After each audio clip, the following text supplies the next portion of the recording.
Welcome to English Through History. If you like this content, subscribe and leave a positive review. It really helps us to make more stuff. If I told you to think of a monster, what's the first thing that would come to your mind? Well, probably zombies, since that's what this episode is about. But even if you didn't know our topic, there's a pretty good chance that's what you'd guess. Zombies are one of the most basic and iconic monsters out there, from horror movies to video games. But where did the idea of a shambling, mindless corpse come from? You'd probably guess that it's something as old as history itself. I mean, you don't have to be the next Stephen King to be able to come up with the idea of a reanimated corpse. And that's what's so surprising. Zombies are actually one of the most recent monsters in mythology, as recent as about the 1930s. Now, those of you with deep knowledge of folklore might be ready to point out some examples of zombies in ancient history, and I am well aware of these. But all of these examples lack certain traits that are crucial to our modern idea of what makes a zombie. If you're interested, I'm preparing a companion episode to this one where we look at some of these historical examples of zombie like creatures, but to save time, we'll skip them in this episode. So for now, you'll just have to trust me. All right, well, so then where did the idea of zombies first come from? That was from a journalist named William Seabrook. Now, Seabrook was an interesting person about whom much can be said, but we need to leave that topic for another day. Anyway, in the 1920s, he visited the nation of Haiti, where he learned about the religion of voodoo. See, the residents of Haiti are mostly of African descent. This was due to the transatlantic slave trade. Voodoo is a combination of traditional African religions and Western beliefs, primarily Catholicism. Seabrook investigated voodoo while he was in Haiti, and he wrote a book about his experiences. This book, The Magic Island, was published in 1929.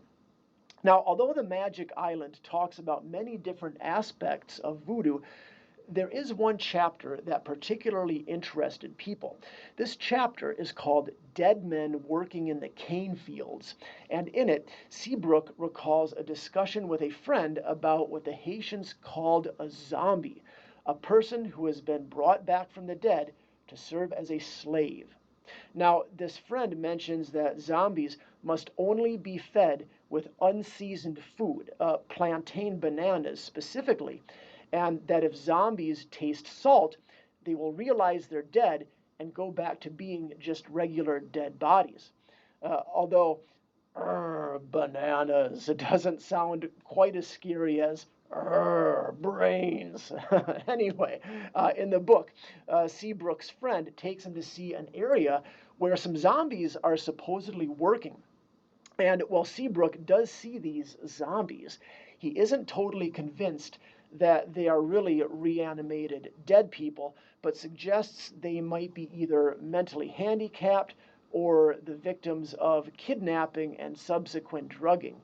Now, later scholars like Wade Davis would research Seabrook's findings further and lend credibility to the kidnapping and drugging theory. Although that's something that's debated amongst experts. Again, a topic for another day. Anyway, Seabrook's book was enough to spark people's imaginations, and in 1932, the film White Zombie was released. And yes, that's where the heavy metal band got its name. Anyway, White Zombie stars Bela Lugosi, the actor who played Dracula in the old black and white films, as a zombie master who uses a combination of poison and magic to turn people into slaves. Now, interestingly enough, it isn't quite clear if the zombies in this movie are dead or not. The female protagonist, the eponymous White Zombie, is not, and actually becomes unzombified at the end. However, at one point, one of the zombies gets shot and is unaffected, which hints to me that they might be dead. Anyway, the second zombie film to come out was Uwanga in 1936. And in this film, which is named after a kind of charm mentioned in the Magic Island, the zombies are definitely dead and also vulnerable to salt. Now, at this point, more and more zombie films began to appear, and by the 1940s, zombies were well established in American pop culture.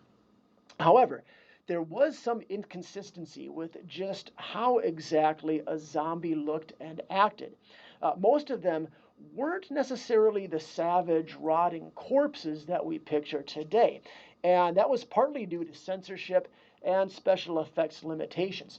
However, in 1968, George Romero released his movie Night of the Living Dead. And this film was pivotal since it featured zombies that, well, were savage, rotting corpses that eat people. Interestingly enough, the film never refers to the monsters as zombies. That's a connection that was made by the viewers. In any case, Night of the Living Dead really cemented our idea of what a zombie is, and subsequent movies would start using this idea, beginning with the films Children Shouldn't Play with Dead Things and Tombs of the Blind Dead in 1972. And for a while, zombies remained mostly unchanged. Then in 1985, Return of the Living Dead was released. And this was the first incidence, to my knowledge, of zombies that want to eat brains. They did not actually eat brains exclusively in Night of the Living Dead. This was something that came from Return of the Living Dead. So if you're wondering where that comes from, there we go. Now, during the 90s, zombies kind of went underground. There weren't too many mainstream movies or fiction to feature them. And by the way, I do not consider Army of Darkness to be a zombie movie, and maybe we'll talk about that a little bit more in an upcoming episode. But anyway, instead, zombies' new hunting grounds were video and PC games, things like Diablo, Doom, things like that. Of particular note were the Resident Evil and House of the Dead franchises, which really established the idea of zombies as creations of science, even though the film Revenge of the Zombies was the first to do this way back in 1943. And then the second wave of zombie mania began. Now, most of you are old enough to remember this, but just a refresher. In the early 2000s, people were just crazy about zombies. There were books about zombies, zombie board games, zombie themed burger restaurants, zombie parodies. Zombies were everywhere. Uh, so, what set this off exactly? Well, it's really hard to say. Now, my initial theory was that it was the 2002 movie 28 Days Later. Now, this movie, which was probably inspired by the video games that I mentioned earlier, uh, it's notable because it features zombies that are created as the result of a virus. And the zombies in this movie are a little bit special because they're fast, which is something that had seldom been seen in previous zombie movies. Again, Evil Dead, not a zombie, not zombies in my opinion. And by the way, these fast-moving zombies kind of caused debate amongst horror fans as to whether or not they classified as true zombies. Anyway, but around that time, there was a zombies board game, appropriately called Zombies, that was also released. And this board game was a darkly humorous take on zombie fiction and both celebrated and parodied zombies at the same time.